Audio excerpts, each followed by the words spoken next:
ہم کریں گے ہر مظلوم کی حمایت۔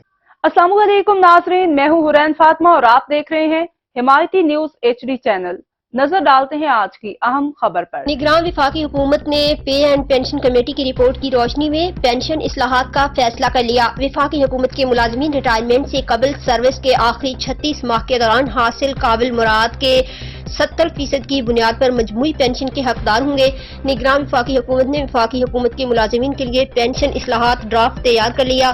پینشن میں کوئی بھی اضافہ ریٹائرمنٹ کے وقت طے کی گئی پینشن پر دیا جائے گا۔ خاندانی پینشن شریک حیات کی موت اس کے حقدار ہونے کے بعد صرف 10 سال کی زیادہ سے زیادہ مدت تک کے لیے اہل خاندان کے باقی افراد کے لیے قابل عمل ہوگی۔ شہداء کے کیس میں یہ مدت 20 سال ہوگی۔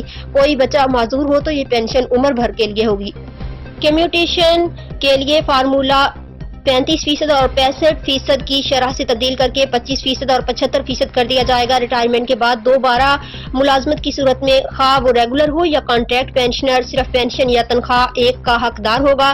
پینشن میں سالانہ اضافے کا فیصلہ کنزیومر پرائس انڈیکس کی روشنی میں کیا جائے گا، تاہم ایک سال میں یہ اضافہ 10% سے زیادہ نہیں ہوگا۔ اب تک کے لیے اتنا ہی۔ مزید خبروں اور اپڈیٹ سے باخبر رہنے کے لیے دیکھتے رہیں حمایتی نیوز HD چینل۔